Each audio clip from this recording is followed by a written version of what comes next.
Oh my goodness, this yogurt is phenomenal.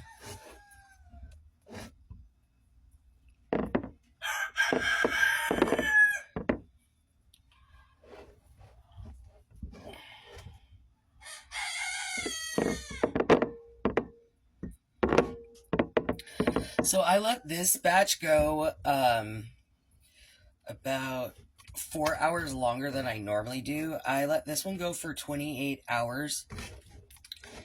And it is so dreamy. Like, it is so thick. It's phenomenal. Anyway, so I'm getting it put up. And I did put it in. So I started on Wednesday at like 6 or 7 o'clock at night. And then it ran for 28 hours. And then last night I poured it into the cheesecloth and the strainer, the sieve, whatever you want to call it. And that was almost a disaster. Anyway, I put it in there overnight so that the whey would separate from the yogurt. A lot of people don't realize that you've got to do that. If you want yogurt with a thick, wonderful consistency, you've got to let that whey dry away or fall away from it. You've got to let it separate. And normally I don't give it to the chickens. Oh, that was just beautiful.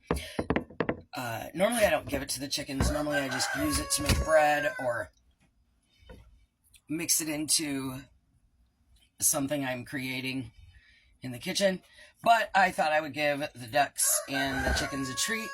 Turns out my duckies really like that.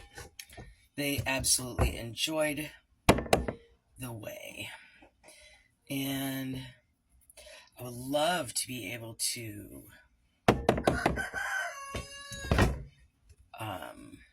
freeze dry the whey. That would be phenomenal. Anyway, so this was 2.5 quarts. Is that right? Hang on.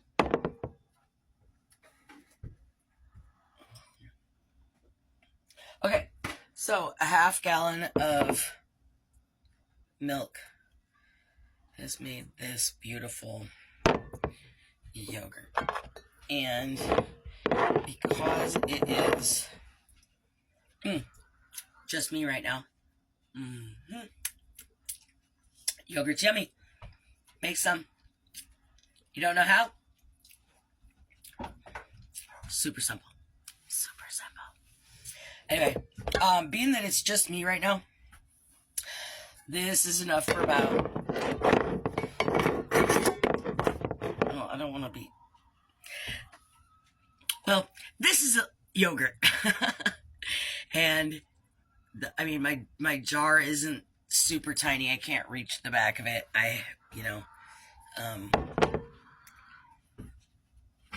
So we'll see. Anyway, the yogurt's delightful. It's thick, super, super thick.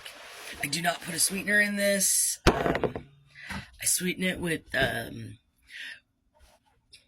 fruit, honey, beauty berry syrup that I made last year. Now that's delicious. Anyhow, I just thought I would share. You can make yogurt at home, and it's really good. And it has live culture in it. This is living food for your guts. And your guts will thank you. Because living food helps your digestion. It helps your brain. Your second brain is in your gut. Remember that. And so if you're not taking care of your gut and you got parasites and gunk in your gut and you don't have pre and pro and live cultures working in there, the good kind, then your brain doesn't work very well. So look up second gut or second brain. It's in your gut.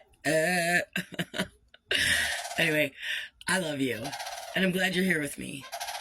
And remember that Mamaw's here to hold your hand in the darkness until you can see the light. You were made on purpose, for purpose, with purpose. Buford's out there telling me good morning. He just got here. And if you didn't know, Buford's resident sandhill crane, he and his female Beulah raised their colts in our yard last year, and Tweedle and Deedle have since flown away.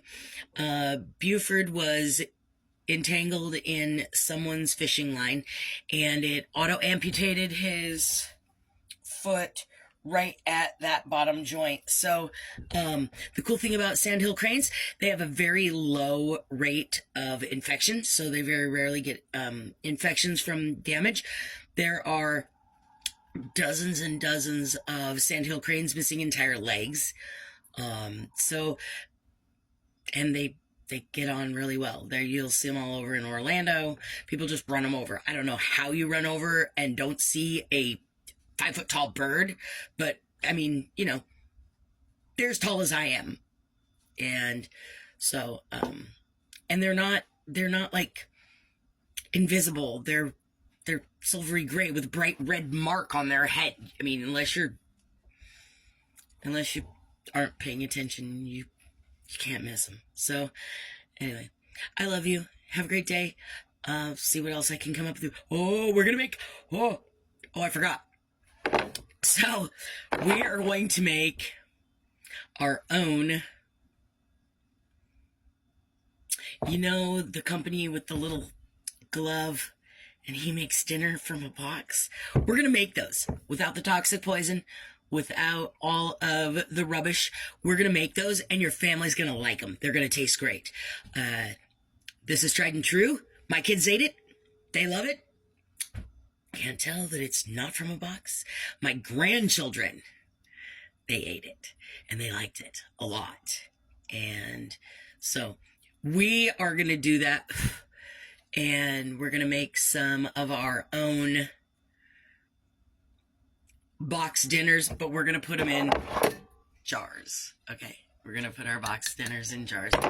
And then you do just like you would with those box dinners. You put it in the skillet, add the water, add your whatever meat, and you just made your own helper. And maybe that's what we'll call it. We'll call it the helper dinner in a box. But it's dinner in a jar. So that is really exciting. I'm going to pull everything out this afternoon. Excuse me, Buford. We're making a video in here. He doesn't seem to care. Anyway, I'm going to get everything ready for the first make a jar meal. And remember that you can increase these. You can use bigger jars. You can... Oh, he's got a lot to say. There's something going on out in the yard. Anyway, you can make these bigger or smaller as per your family. This one will make dinner for 3 people or 2 people. And you can use bigger jars, or you can use a seal a meal, or you can use your containers, whatever you've got available. But I want to show you how to make your dinner in a box, only better. God bless. Have a great afternoon. Love your guts. See you soon.